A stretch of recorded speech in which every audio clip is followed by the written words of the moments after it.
Before we begin, let us know where you're listening from. After the story, rate it from 1 to 10. Now let's start. The sound of her titanium cane striking the marble floor echoed through the rehabilitation center like a metronome counting down the seconds of Rebecca Oaks' patience.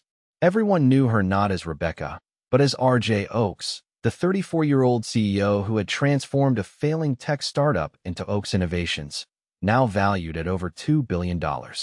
What most people didn't know was that for the past 8 months, she'd been learning to walk again after a devastating car accident that had nearly claimed her life. Ms. Oaks, I really think you should consider extending your rehabilitation program, Dr. Mitchell suggested, his voice carrying the practiced calm of someone accustomed to delivering unwelcome advice to powerful people.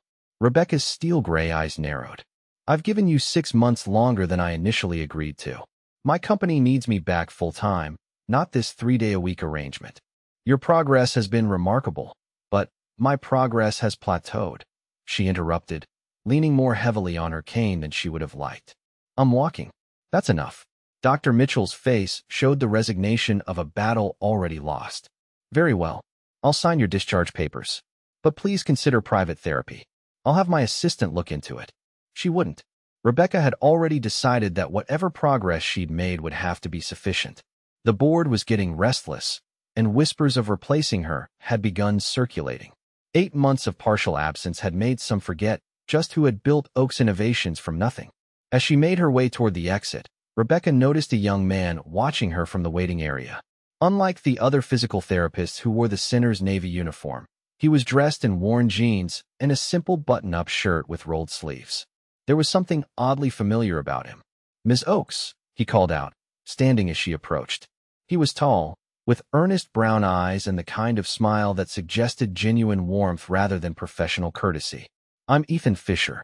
I don't know if you remember me. Rebecca didn't slow her determined pace. Should I? I worked in the research department at Oaks Innovations until about 2 years ago, before the expansion. Now she placed him, one of hundreds of employees she'd hired during the company's rapid growth phase. She vaguely recalled he'd left abruptly. What are you doing here? She asked, her tone making it clear she had little interest in reminiscing with former employees. I work here now. I'm a physical therapist. He fell into step beside her, seeming undeterred by her coldness. I specialize in neuromuscular rehabilitation, particularly for spinal cord injuries and partial paralysis. Rebecca stopped walking, her knuckles whitening around her cane. The specificity of his specialty wasn't lost on her. Dr. Mitchell sent you, didn't he? Ethan shook his head. No, but I've observed your sessions. I think I could help you progress beyond your current plateau. The audacity stunned her. You've been watching me? It's a professional interest. Your case is remarkable. My case. Her voice dropped dangerously low. You mean my failure to fully recover? I mean your determination despite a C7, T1 spinal cord contusion that most people wouldn't have recovered from at all, he corrected. But you could be doing better. A laugh escaped her, bitter and sharp. Let me guess. You have some miracle technique that the top neurosurgeons and physical therapists in the country somehow overlooked? Not a miracle, no? Just a different approach. Something about his steady confidence irritated her more than if he'd been boastful. Mr. Fischer, Ethan, he corrected. Mr. Fischer, she repeated firmly. I appreciate your interest in my case, but I have access to the best medical care money can buy. And yet you're still dragging your left foot and compensating with your right hip in a way that's going to cause long-term damage. Rebecca felt her cheeks flush with anger. Excuse me. I'm not trying to be rude, he said quickly, but you're intelligent enough to know when you're settling. Before she could respond with the scathing dismissal on the tip of her tongue, a small voice called out, Daddy. A little girl, perhaps 6 or 7 years old, came bounding through the door, her dark curls bouncing and a colorful backpack nearly as big as she was slung over her shoulders. She crashed into Ethan's legs, wrapping her arms around them. Hey, Lilybug, he said, his entire demeanor softening as he ruffled her hair. How was school? Mrs. Patel gave me a gold star for my science project. I showed everyone how plants drink water using food coloring, just like you helped me with. The little girl noticed Rebecca for the first time and looked up with curious brown eyes, her father's eyes. Hello? Are you Daddy's patient? Rebecca found herself momentarily speechless at the child's directness. This is Ms. Oaks, Ethan said. She's just leaving. The little girl's face fell slightly. But Daddy, you said you were going to help the lady with the special cane today. Rebecca raised an eyebrow at Ethan, who had the grace to look embarrassed.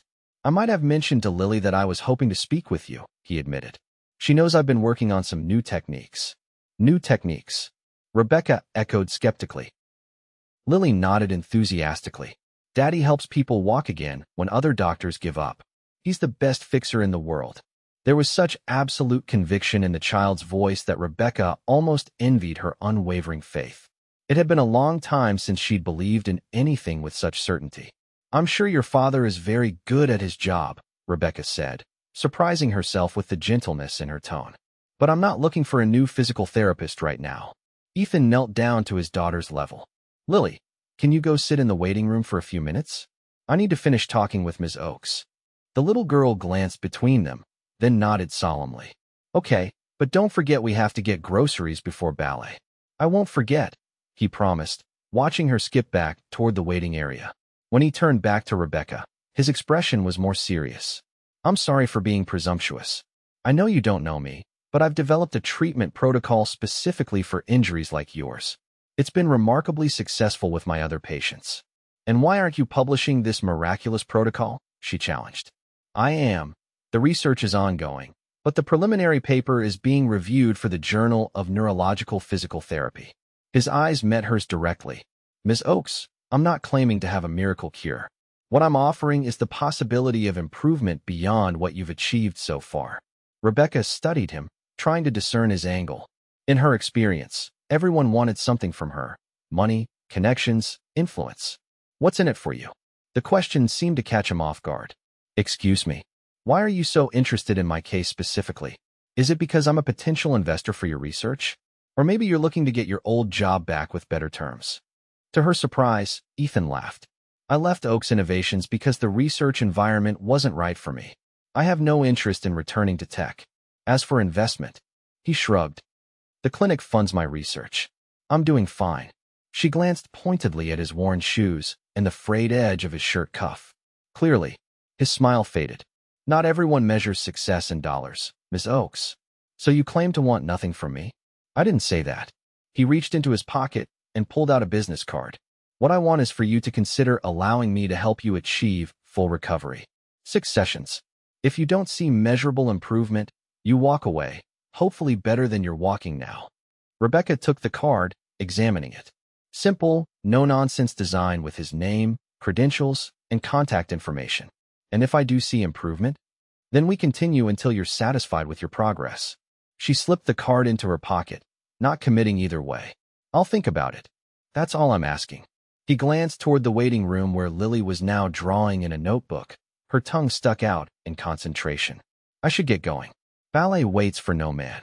As Rebecca watched him walk away, she was struck by the ease of his movements, the fluid grace of someone completely at home in his body. There was something both irritating and compelling about his confidence. Later that evening, as Rebecca sat in her penthouse overlooking the city lights, she found herself turning Ethan's card over in her fingers. Her leg ached more than usual, a persistent reminder of her new limitations.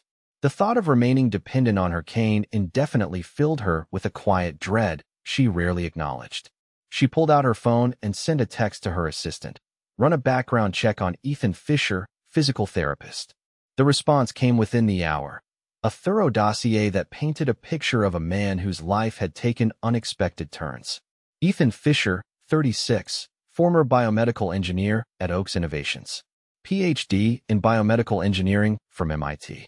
Career change to physical therapy 3 years ago. Widower, wife Jennifer died during childbirth. Single father to Lily Fischer, age 7. Rebecca stared at the information, particularly the timeline. He'd left Oakes Innovations shortly after his wife's death, abandoned a promising engineering career to become a physical therapist, all while raising a newborn alone. What would drive a man to make such a drastic change? And why was he so determined to help her specifically? The questions lingered as she drifted off to sleep, her dreams filled with the image of a little girl with absolute faith in her father's ability to fix the unfixable. The next morning, Rebecca found herself parked outside the modest community clinic where Ethan worked, not the prestigious rehabilitation center where she'd been receiving treatment. The building was older but well-maintained, with bright murals decorating the exterior walls and a small playground visible from the parking lot. She hesitated, her hand on the car door. This was impulsive, unlike her carefully calculated decisions that had built her empire.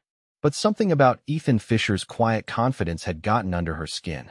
If nothing else, she wanted to prove him wrong about her condition. The receptionist looked up in surprise as Rebecca entered. "Can I help you?" "I'm here to see Ethan Fischer." The young woman's eyes widened slightly in recognition.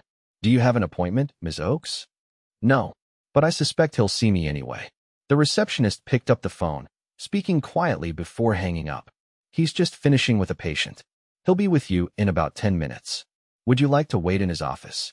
Rebecca nodded, following the receptionist down a hallway lined with success stories. Photographs of smiling patients standing, walking, running. She noted with interest that many appeared to have had injuries similar to or worse than her own.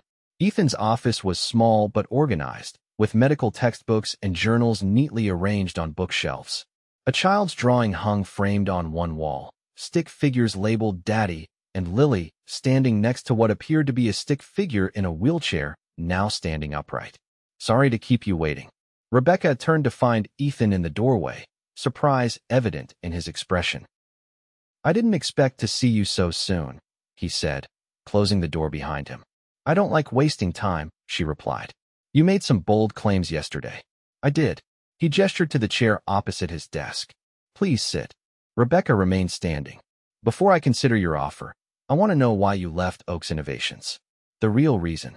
If the abrupt question startled him, he didn't show it. "I see you've been checking up on me. I make it a point to know who I'm dealing with."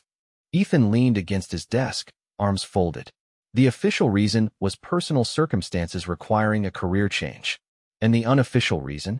"My wife died," he said simply, "while I was working 80-hour weeks trying to perfect a neural interface that might have helped people with spinal cord injuries someday, in some theoretical future. Jennifer had complications during labor. By the time I got to the hospital, it was too late." Rebecca hadn't expected such raw honesty. "I'm sorry. After her death, I couldn't see the point in developing technology that might help someone years from now when there were people who needed help today." His gaze was steady. "So I went back to school, became a physical therapist, and developed practical applications for the theoretical work I'd been doing." "And that's why you're so interested in my case? Because it aligns with your research?" "Partly," he admitted. "Your injury is precisely the type my methods have been most successful with. But there's more to it." "What?" "You funded the neural interface project I was working on," he said. "You believed in it enough to invest millions. I've always felt I owed you something for that faith." Rebecca was taken aback. She remembered the project now. A promising but ultimately shelved initiative that had fallen victim to budget cuts when the company pivoted toward more immediately profitable ventures. "So this is about repaying a debt." "This is about not wasting potential," he corrected. "Yours or mine." There was something refreshing about his directness.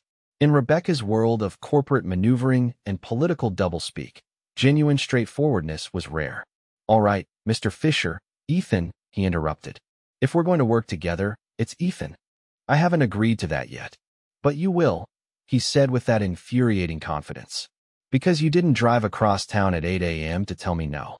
Rebecca felt a reluctant smile tugging at her lips. 6 sessions. Measurable improvement, or I walk.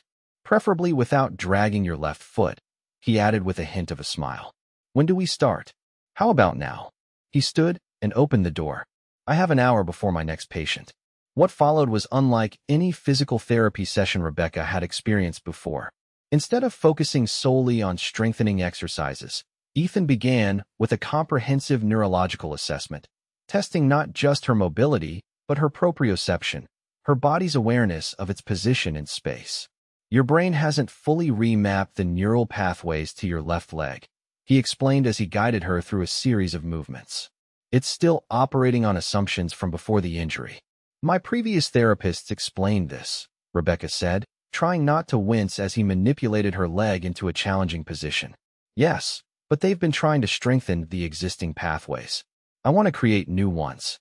For the next 45 minutes, he introduced her to techniques that seemed counterintuitive, working with her eyes closed, focusing on the sensory input rather than the movement itself, using visualization coupled with micro-movements. By the end, Rebecca was exhausted in a way she hadn't been after therapy in months. But when she stood to leave, she noticed something odd. The familiar drag of her left foot was slightly less pronounced. "What did you do?" she asked, taking an experimental step. "Nothing magical," Ethan replied. "Just reminded your brain that there are multiple ways to accomplish the same task." He handed her a tablet. "Here's your homework until our next session." Rebecca scanned the detailed program of exercises. "This is extensive. Recovery is a full-time job," he said unapologetically. "You can't delegate it or optimize it with shortcuts." She raised an eyebrow at his tone. "You seem to have strong opinions about how I operate." "I have strong opinions about rehabilitation," he corrected. "How you run your company is your business." "When can I come back?" "Day after tomorrow, same time. The clinic opens early for staff, so we can work before your business day starts." As Rebecca made her way to her car, she realized she was already looking forward to the next session, a feeling that both surprised and unsettled her. Over the next 2 weeks, Rebecca found herself increasingly invested in Ethan's unorthodox approach to her rehabilitation. Their sessions were challenging, often frustrating, but undeniably effective. The improvement in her gait, though subtle, was real, her left foot now responding more predictably to her commands. What she hadn't expected was how much she would come to value their conversations during these sessions. Ethan treated her neither with the deference her wealth usually inspired, nor with the clinical detachment of her previous medical team.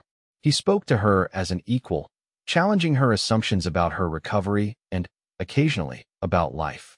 "You're too used to winning," he told her during their 5th session, as she struggled with a particularly difficult balance exercise. "You need to get comfortable with the process of failing before succeeding." "I didn't build a billion-dollar company by getting comfortable with failure," she retorted, frustration evident in her voice. "Didn't you?" He steadied her as she wobbled. "From what I remember, Oaks Innovations had 3 failed products before hitting on the neural interface for gaming controls." Rebecca was surprised he knew that detail of her company's history. "That was different, was it?" Ethan guided her through the movement again. "Or did you just accept that failure was part of the process of innovation? Your body is no different. It's learning through trial and error." On their 6th session, what was supposed to be their final one if she didn't see improvement, Rebecca arrived to find not Ethan, but Lily sitting in the reception area, her small face drawn with worry. "Ms. Oaks." The little girl jumped up when she saw Rebecca. "Daddy can't come today. He has a bad migraine. He gets them sometimes since Mommy died." Rebecca felt a twinge of disappointment, followed by concern at the child's presence. "Is someone watching you, Lily?" "Ms. Patel from next door brought me here," she explained. "She watches me when Daddy's sick, but she had to go to work. The receptionist is my friend. She lets me stay here until my aunt can pick me up." The receptionist looked up apologetically. Her aunt's stuck in traffic. "I was about to call Mr. Fischer to see if he was feeling well enough to come get her, but I can wait with her," Rebecca found herself offering, surprising even herself. "My schedule is clear this morning." Lily's face brightened. "Really? We could do my homework together. I have spelling words." And so Rebecca Oaks, CEO of a multi-billion-dollar corporation, found herself sitting in a community clinic's waiting room, helping a 7-year-old practice spelling words like because and friend.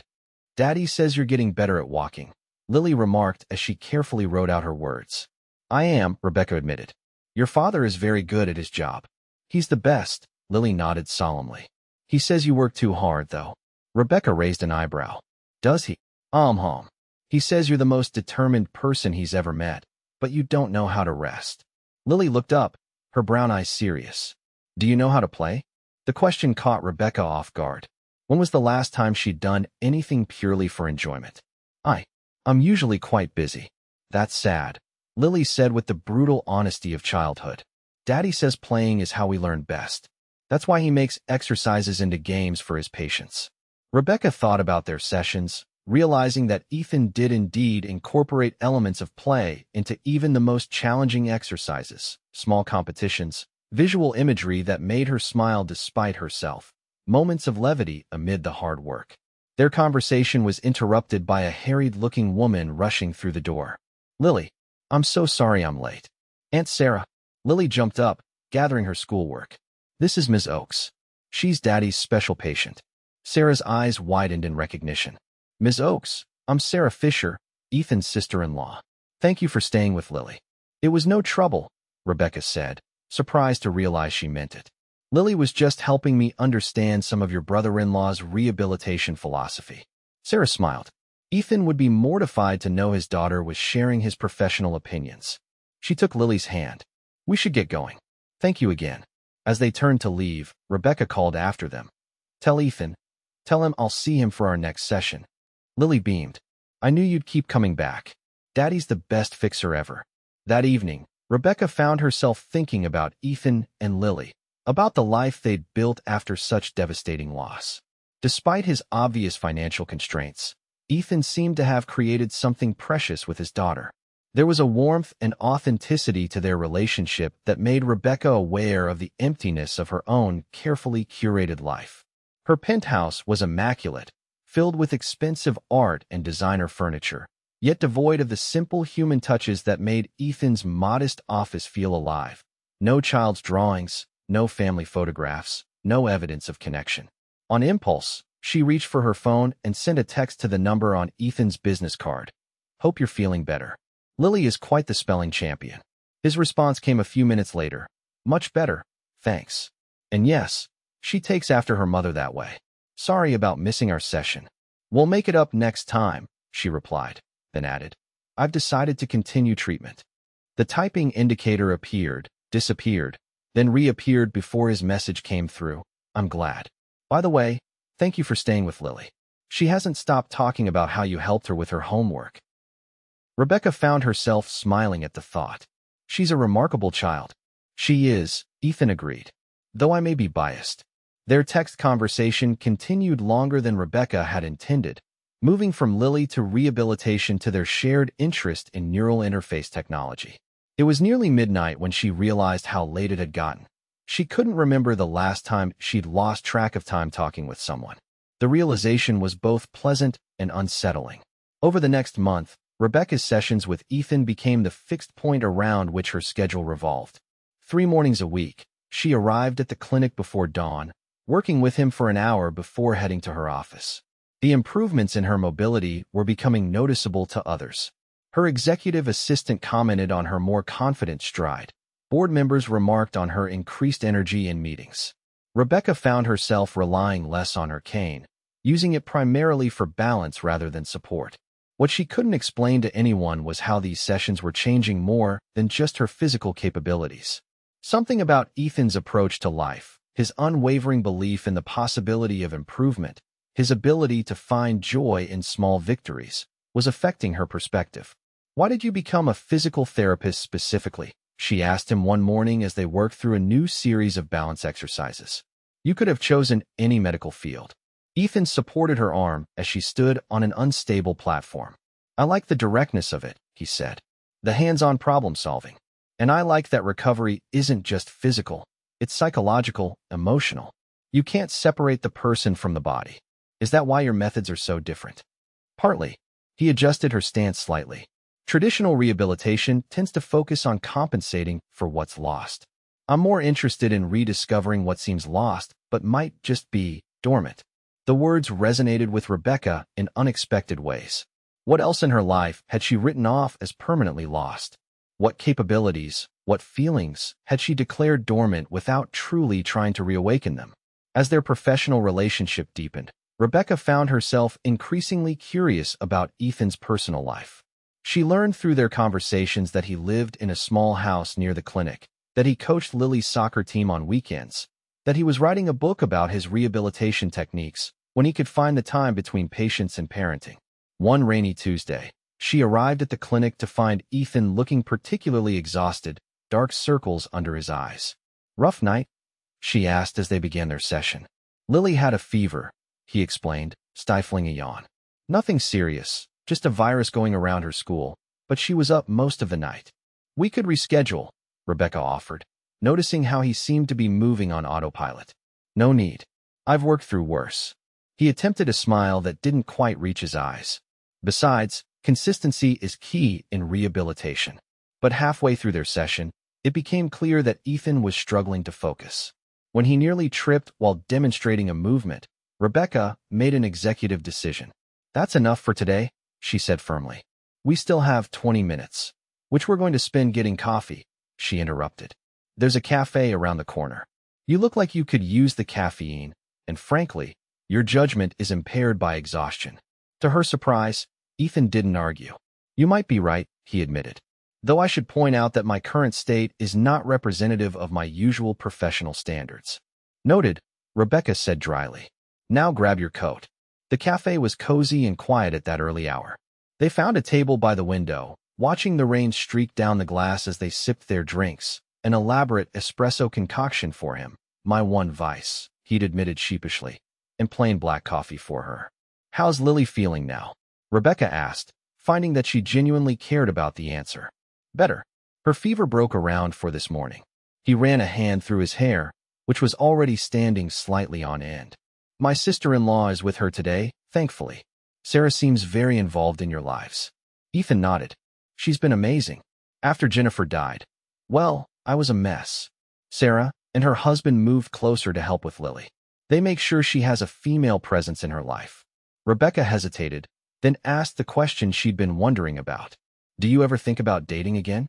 If the personal question surprised him, he didn't show it. "I've had a few false starts," he admitted. "But between work and Lily, there hasn't been much time. And to be honest, it's hard to find someone who understands what comes with dating a single parent, especially one with a somewhat unconventional career path." "I can imagine," Rebecca said, though in truth, she couldn't. Her own dating history consisted primarily of strategic relationships with men whose ambitions complemented her own: CEOs, investors, the occasional politician. None had lasted long. None had touched her heart. "What about you?" Ethan asked, turning the question back on her. "I don't recall seeing any significant others mentioned in your many profile pieces." Rebecca smiled wryly. "The magazines prefer to call me married to my company. In reality, I've found that most men are either intimidated by my success or see me as a trophy to be acquired." "That sounds exhausting." "It is," she agreed. "So I stopped trying." She hesitated, then added, "And then after the accident, well, dating hasn't exactly been a priority." Ethan's gaze was thoughtful. "Because of the physical limitations?" "Partly," she admitted, "but also because the accident changed me. I'm not the same person I was before." "None of us are," he said quietly. "The question is whether the person you're becoming is someone you want to be." The simple profundity of his question lingered with Rebecca long after they'd finished their coffee and parted ways. Was she becoming someone she wanted to be? Or had she been so focused on regaining what she'd lost that she'd failed to consider what she might gain? These thoughts were still circling in her mind that weekend when she found herself driving past the city park and spotted a familiar figure coaching a children's soccer team. Without quite meaning to, she pulled into the parking lot and watched from a distance as Ethan moved among the small players, demonstrating techniques, offering encouragement. Lily was easy to spot with her bouncing dark curls, her energy infectious even from a distance. Rebecca could see Ethan's patience with the children, his genuine delight in their successes. It was the same approach he took with his patients, she realized, that unwavering belief in potential. She was about to drive away when Lily spotted her car and came running over, her cheeks flushed with exertion. "Miss Oakes, did you come to watch our game?" The little girl was breathless with excitement. "I was just driving by," Rebecca explained, feeling oddly caught out. "I recognized your father. We're winning. Daddy says winning isn't everything, but it's still pretty great." Lily's grin was infectious. "You should stay? We have snacks after." Before Rebecca could formulate a polite refusal, Ethan jogged over, surprise evident on his face. "Rebecca, this is unexpected." It was the first time he'd used her first name, she realized. It sounded different in his voice, warmer, somehow. "I was just passing by," she repeated. "Lily invited me to stay for the game, but I wouldn't want to intrude." "You wouldn't be," he said simply. "In fact, I could use another pair of eyes. Coach Martinez couldn't make it today, so I'm on my own with 12 very energetic 7-year-olds. "I don't know anything about soccer," Rebecca warned. Ethan smiled. "Can you tell the difference between our team in blue and the opposing team in red?" "I believe I can manage that level of discernment, yes." "Then you're qualified." He gestured toward the field. Come on. The second half is about to start. And so Rebecca Oakes found herself sitting on a metal bleacher on a sunny Saturday morning, cheering for a team of 7-year-olds she didn't know, occasionally helping distribute water bottles when the players came to the sidelines. The simple joy of the morning caught her by surprise. The children's unfiltered enthusiasm, the parents' good-natured cheering, Ethan's obvious delight in the game regardless of the outcome. It was a world away from her usual weekends of catching up on work or attending networking events that felt more like obligations than opportunities. When the game ended, with a victory for Lily's team, Rebecca found herself included in the post-game celebration at a nearby ice cream shop.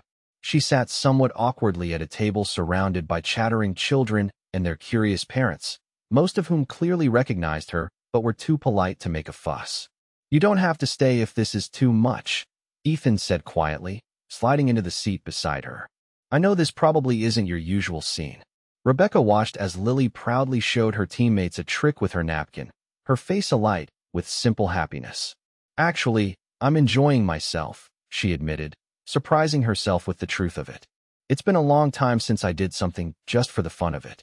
Ethan's smile was warm. Well, we're experts in fun around here. Stick with us, and we'll remind you how it's done. There was something in his tone, a hint of invitation that went beyond this moment, that made Rebecca's heart beat a little faster. She found herself wondering what it might be like to be part of this world, Ethan's world, with its simple pleasures and genuine connections. It was a dangerous line of thought. As the weeks passed, Rebecca's physical improvement accelerated. She graduated from using her cane regularly to carrying it just in case. Her left leg responded more predictably, and the compensation patterns that had been putting strain on her hip began to resolve. But the more significant changes were happening beneath the surface. Rebecca found herself looking forward not just to the physical therapy sessions, but to her conversations with Ethan, to his perspective that was so different from anyone else in her life. She found excuses to extend their professional relationship, suggesting they collaborate on an article about his techniques, offering to help fund his research, even proposing that Oakes Innovations might develop specialized equipment based on his methods. And if these meetings sometimes extended to lunch, or if she occasionally found herself accepting invitations to Lily's school performances or soccer games, well, that was just good business relationship management, wasn't it? The truth she was avoiding became impossible to ignore one rainy evening in April, 3 months after their first session. Rebecca had stayed late at the clinic to discuss Ethan's research paper, which was finally ready for publication. They'd ordered takeout, spreading the papers across his desk as they worked through the final edits. This is remarkable work, she said honestly, reviewing his data on neural pathway regeneration. You should be proud. I couldn't have done it without you, Ethan replied. Your case study is the centerpiece of the paper. Hardly. I'm just one of many successful outcomes. But your willingness to document every step of the process, to undergo the additional testing. He shook his head. Most people wouldn't have been so thorough. I like thoroughness, she said with a slight smile. In all areas of my life. There was a moment of silence between them, a charged pause that made Rebecca acutely aware of how close they were sitting, of the late hour, of the rain pattering against the windows creating a sense of intimacy. Ethan cleared his throat, breaking the moment. It's getting late. I should probably head home to relieve Sarah. Rebecca began gathering her papers, trying to ignore the twinge of disappointment she felt. Of course, Lily has school tomorrow. She's actually on a sleepover tonight, he said, standing to help her with her coat. But I promised Sarah I wouldn't keep her waiting too late. Well, we wouldn't want to break a promise, Rebecca said, trying to keep her tone light. As she slipped her arms into her coat, Ethan's hands lingered on her shoulders a moment longer than necessary. When she turned to face him, she found him watching her with an expression that made her breath catch. Rebecca, he began, his voice lower than usual. The sharp ring of his phone cut through the moment. He glanced at the screen, his expression shifting to concern. It's Sarah. I should take this. Rebecca nodded, stepping back as he answered the call. Sarah? Is everything all right? His frown deepened as he listened. Wait, slow down. What happened? More listening, his face growing increasingly worried. Which hospital? I'll be right there. When he hung up, his face was pale. It's Lily. There was an accident at her friend's house. She fell from a treehouse. She's conscious, but has a broken arm and possible concussion. They've taken her to Memorial. I'll drive you, Rebecca said immediately, already reaching for her keys. You're in no state to drive right now. He looked like he might argue for a moment, then nodded. Thank you. The drive to the hospital was tense, Ethan making calls to get more information while Rebecca navigated through the rainy streets. She found herself gripping the steering wheel tightly, her own concern for Lily surprising her with its intensity.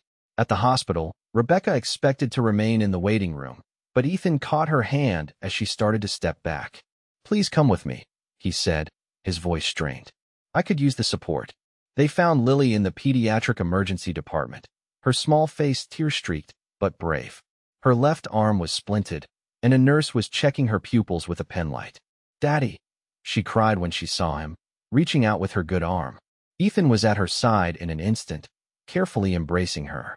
Hey, Lilybug, you gave us quite a scare. I was trying to save Mr. Whiskers, she explained, hiccuping slightly. Emma's cat was stuck in the tree house, and I almost had him, but then the railing broke. The cat is fine, Sarah assured them from where she sat beside the bed. Landed on its feet and ran off, naturally.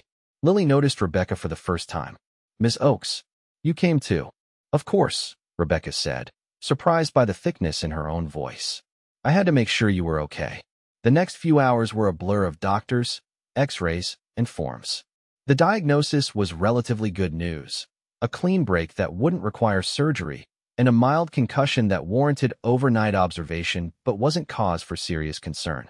Throughout it all, Rebecca stayed, finding ways to make herself useful, getting coffee for Ethan and Sarah, speaking with the hospital administrators, who suddenly became very attentive when they realized who she was, even reading to Lily from a tattered book of fairy tales found in the children's waiting area. It was nearly midnight when Lily finally drifted off to sleep, her arm in a fresh cast already signed by her father, aunt, and, at her insistence, Rebecca. You should go home, Ethan said softly as they stood in the corridor outside Lily's room. You've already done so much. Rebecca found herself reluctant to leave. Are you sure? I could stay. Sarah's going to take the first watch. I'll stay here tonight, and we'll take her home tomorrow. He looked exhausted but managed a smile. Thank you, Rebecca, for everything. It's nothing, she said automatically.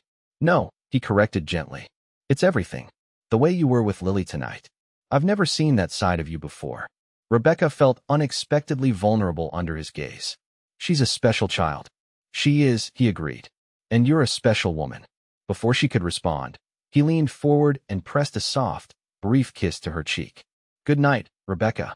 She drove home in a daze, her cheek still tingling where his lips had touched it, her mind replaying the events of the evening. Not just the almost moment in his office or the kiss, but the way she'd felt sitting by Lily's hospital bed, reading stories and offering comfort. It had felt right in a way few things in her life had lately. The realization terrified her. Rebecca didn't cancel their next therapy session, but she made sure to keep it strictly professional. She arrived exactly on time, worked diligently through the exercises, and left immediately after with a vague excuse about a meeting. If Ethan noticed the change in her demeanor, he didn't comment on it. But she caught the questioning glance he gave her as she hurried out, the slight furrow of his brow that suggested concern. For the next 2 weeks, Rebecca maintained her distance, keeping their interactions focused solely on her rehabilitation, declining his invitation to Lily's school play, making herself unavailable for the research discussions they'd been having. She told herself it was necessary. Whatever was developing between them was inappropriate and impractical. He was her physical therapist. She was his patient. Their worlds were completely different, and she was not equipped to be any kind of presence in a child's life, especially not a child who had already experienced such profound loss. It was better this way, she reasoned. Better to step back now before anyone got hurt, before Lily got attached to someone who didn't know the first thing about being a mother figure, before Ethan invested emotionally in someone whose life was incompatible with his own, before Rebecca herself fell any deeper into feelings she didn't know how to handle. Her plan might have worked if not for Ethan Fischer and her broken arm. Rebecca was working late at her office one evening when her assistant buzzed to inform her there was a young visitor insisting on seeing her. Puzzled, Rebecca instructed that the visitor be shown in. The door opened to reveal Lily, her arm in its bright blue cast, and Sarah, who looked distinctly uncomfortable. Lily insisted. Sarah explained apologetically. I'm so sorry to interrupt your work day, but she was very determined. Rebecca rose from behind her desk, genuinely surprised. It's fine. Please, come in. Lily marched forward, her small face set in an expression of such serious purpose that Rebecca almost smiled despite her confusion. You're avoiding us, the little girl declared without preamble. And it's making Daddy sad. Rebecca blinked, caught off guard by the direct accusation. I'm not avoiding you, Lily. I've just been very busy with work. You're lying, Lily said flatly. You used to come to my soccer games and have ice cream with us. Now you just do your exercises and leave. And Daddy pretends it's okay, but I can tell it's not because he gets that wrinkle right here. She pointed to her own forehead. When he's sad, but trying not to show it. Rebecca glanced at Sarah, who shrugged helplessly. I tried to explain that adults sometimes have complicated relationships, but there's nothing complicated about it, Lily insisted. You like us, and we like you. But now you're being mean for no reason.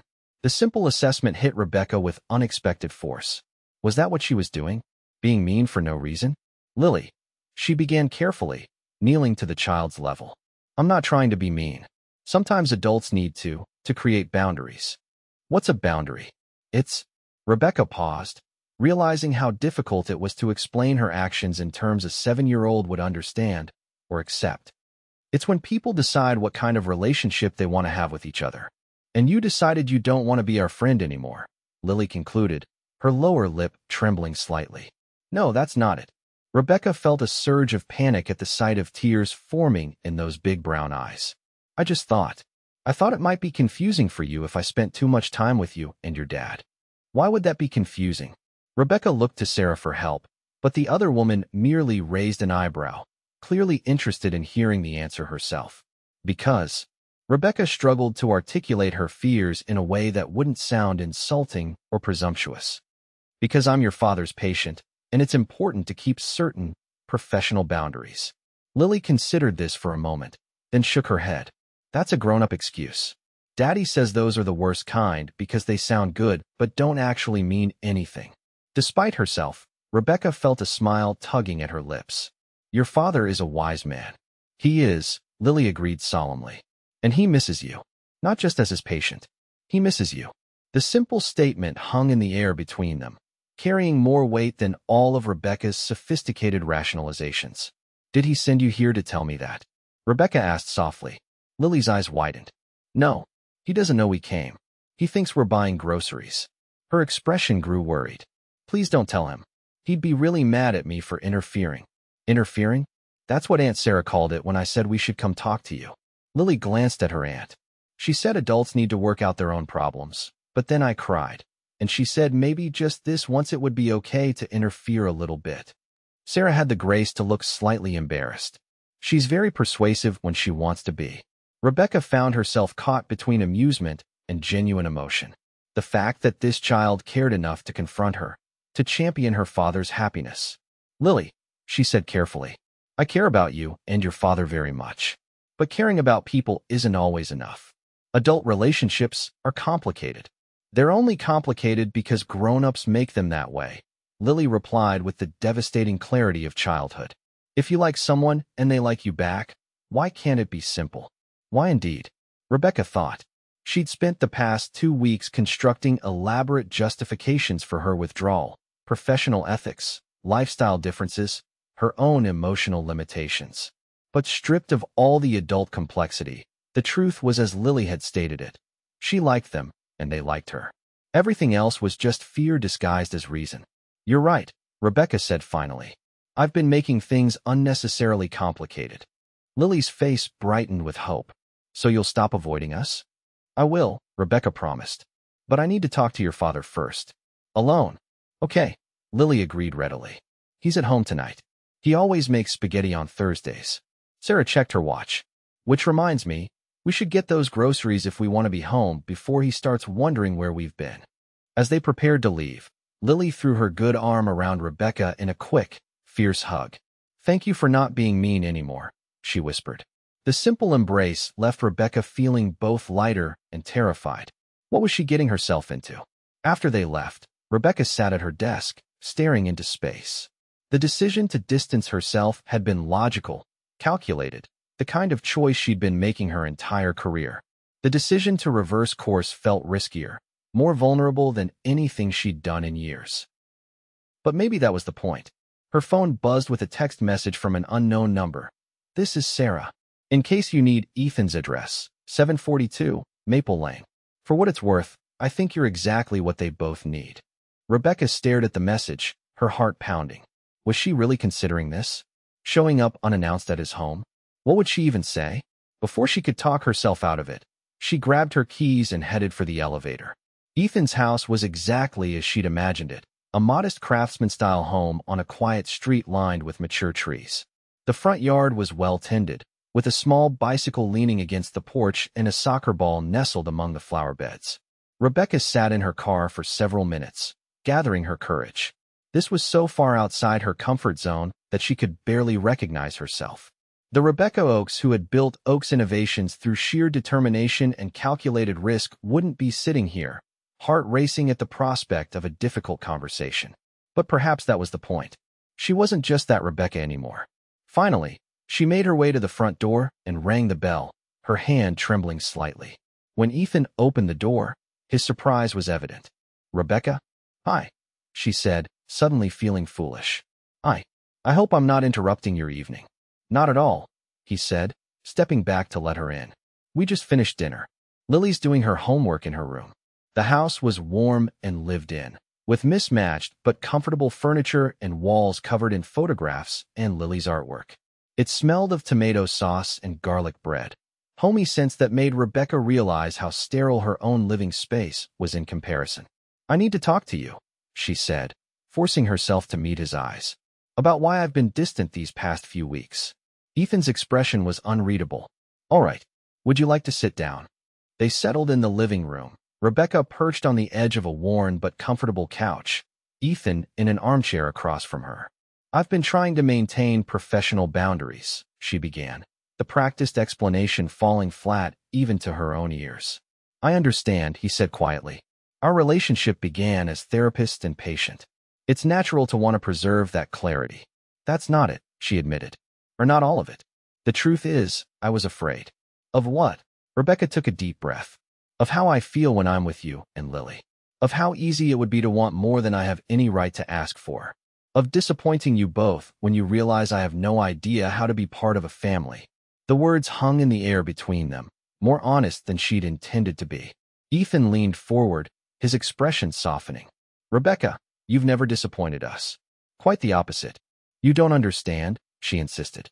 It's not compatible with yours. I work 80-hour weeks. I travel constantly. I've never had a relationship that lasted longer than a few months. And I know nothing about children." "Is that what you think?" His smile was gentle. "That you know nothing about children?" "Because I've watched you with Lily. I've seen how you listen to her, how you respect her thoughts, how you challenge her to think. Those aren't things you can fake. But, as for our lives being incompatible," he shrugged. "Maybe they are in some ways. But people adapt when something matters enough. I adapted to being a single father. You adapted to life after your accident. We're both pretty good at figuring things out as we go." His calmness in the face of her panic was both infuriating and comforting. "You make it sound so simple." "It's not simple," he acknowledged. "But it's not as impossible as you've convinced yourself it is." Before she could respond, a small voice came from the hallway. "Daddy, can I have milk with my cookies?" Lily appeared in the doorway, freezing when she saw Rebecca. Her guilty expression made it immediately clear that her visit to the office hadn't been as secret as she'd hoped. "Rebecca came to visit us," Ethan explained, giving his daughter a curious look. "Isn't that a nice surprise?" "Yes," Lily said, her eyes darting between the adults.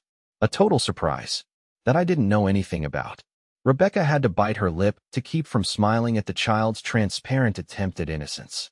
"Lily," Ethan said slowly, "is there something you want to tell me?" The little girl's shoulders slumped. "I went to see Ms. Oakes at her office today," she confessed. "With Aunt Sarah.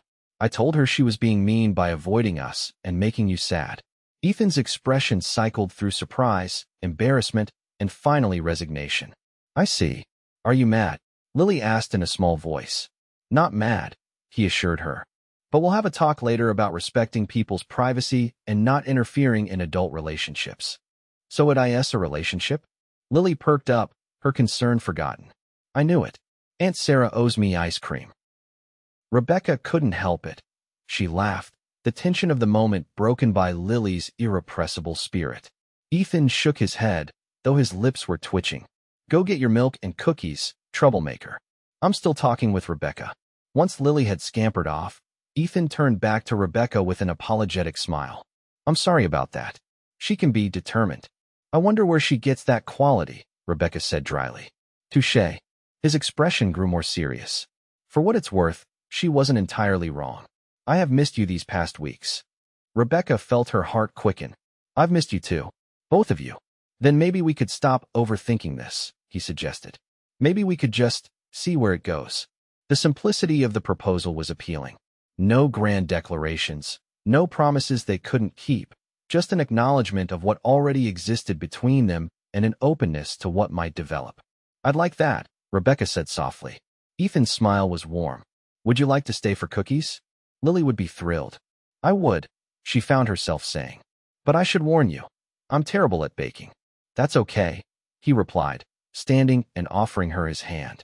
We're pretty good teachers around here. As Rebecca allowed him to lead her toward the kitchen, where Lily was already chattering excitedly about showing Rebecca their cookie recipe, she felt something shifting inside her. A door opening to a future she hadn't allowed herself to imagine. There would be challenges ahead, adjustments to make, expectations to manage, fears to overcome. Her recovery was still ongoing. His research was gaining recognition. Lily was growing and changing every day. Nothing was certain, but as Ethan's hand wrapped around hers, warm and steady, Rebecca realized that certainty was overrated. What mattered was possibility, and for the first time in a long time, her life felt full of it. 6 months later, Rebecca stood at the podium of a medical conference, her cane nowhere in sight as she introduced Ethan Fischer and his groundbreaking work in neurological rehabilitation. The audience, a mix of medical professionals, researchers, and patients, listened with rapt attention as she spoke not just as the CEO of Oaks Innovations, which was now funding a dedicated research facility for Ethan's methods, but as someone whose life had been transformed by those methods. When I first met Dr. Fischer, she said, her voice clear and strong, I laughed at his claim that he could help me walk normally again. I'd been told by the best specialists in the country that I'd reached my maximum recovery. I'd resigned myself to limitations that felt permanent. She paused, looking out at the audience. But Ethan Fischer saw possibility where others saw only problems. He approached rehabilitation not as a set of exercises, but as a journey of rediscovery, helping the body remember what it already knows how to do. In the front row, Lily sat beside Sarah, her formerly broken arm now fully healed, her face alight with pride as she watched Rebecca speak. Today, I'm not just walking without assistance, Rebecca continued. I'm running. I'm dancing. She smiled, a private memory flickering across her face. I'm chasing a very energetic 7-year-old around a soccer field. Gentle laughter rippled through the audience. But the physical recovery is only part of the story, she acknowledged. What Dr. Fischer's approach truly offers is a pathway back to wholeness, not just of body, but of spirit. It reminds us that healing is never just about returning to who we were before, but about discovering who we can become. As Ethan joined her at the podium, his hand finding hers with the ease of long familiarity, Rebecca reflected on the journey that had brought them here. From their first contentious meeting to their tentative friendship to the deep partnership they now shared, each step had been part of a healing that went far beyond her physical recovery. The titanium cane that had once signified her limitations now stood in a place of honor in her office, a reminder not of what she had lost, but of what she had found along the way. Later that evening, as they walked hand in hand through the park near Ethan's house, their house now, as Rebecca had moved in just a month earlier, Lily ran ahead, her energy undiminished despite the late hour. She's going to sleep well tonight, Ethan observed, watching his daughter with obvious affection. We all will, Rebecca agreed, leaning slightly against his shoulder. It's been quite a day. A good day, he said, turning to look at her with that steady gaze that had first challenged and then captivated her. One of many to come. Rebecca nodded, believing him as she had learned to believe in so much since that first day in the rehabilitation center. She believed in the possibility of healing beyond what seemed possible. She believed in second chances and new beginnings. Most of all, she believed in the family they were building together. Not perfect, not without challenges, but genuine and strong. As Lily called for them to hurry up, eager to show them a discovery she'd made by the pond, Rebecca quickened her pace with the easy, confident stride that had once seemed an impossible dream. She was running now, not away from her fears, but toward a future filled with the kind of joy she'd never allowed herself to imagine. And with each step, she was grateful for the man who had first seen that future when she could not, and for the little girl whose unwavering belief had helped make it real. The millionaire CEO who had laughed at the single father's promise now walked hand in hand with him toward home, her step sure, her heart full, her life richer than all her billions could have ever made it alone.